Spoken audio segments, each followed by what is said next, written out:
এক দেশে ছিল সবুজে ঘেরা এক ছোট্ট গ্রাম। সেই গ্রামের পাশে ছিল এক রহস্যময় বন, যার নাম ছিল রূপকথার বন। গ্রামের সবাই বলতো ওই বনে নাকি এক সুন্দর পরী থাকে। একদিন গ্রামের এক সাহসী ছেলে, নাম তার আকাশ, ঠিক করল সে বনে যাবে আর পরীটাকে দেখবে। দুপুরে রোদ একটু কমতেই সে চুপি চুপি বনের ভেতরে ঢুকে পড়ল। চারদিকে পাখির ডাক, গাছের পাতার শব্দ, সব মিলিয়ে ভীষণ অদ্ভুত লাগছিল। হঠাৎ সে দেখতে পেল এক গাছের নিচে সোনালি আলো জ্বলছে।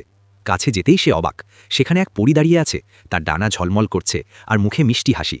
পরীটি বলল, ভয় পেও না আকাশ, আমি তোমার কোনো ক্ষতি করব না, আমি এই বনের রক্ষক।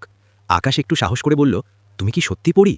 পরী হেসে বলল, হ্যাঁ, তবে আমি শুধু তাদের কাছেই আসি যারা সাহসী আর ভালো মনের। তারপর পরী আকাশকে একটি ছোট জাদুর ফুল দিল, বলল, যখনই তুমি দুঃখ পাবে এই ফুলটা হাতে নিয়ে ভালো কিছু ভাববে, তাহলেই তোমার মন ভালো হয়ে যাবে। আকাশ খুব খুশি হয়ে ফুলটা নিল। তারপর সে গ্রামে ফিরে এসে সবার সাথে তার অভিজ্ঞতা শেয়ার করল। কেউ বিশ্বাস করল, কেউ করল না, কিন্তু আকাশ জানত সে সত্যি এক পরীর সাথে দেখা করেছে। এরপর থেকে আকাশ যখনই মন খারাপ করত, সে সেই ফুলটা হাতে নিয়ে হাসত, আর তার মন একদম ভালো হয়ে যেত। গল্পের শিক্ষা: ভালো মন আর সাহস থাকলে জীবনে জাদুর মতো সুন্দর কিছু ঘটতেই পারে। একটা লাইকটা সাবস্ক্রাইব করে দাও।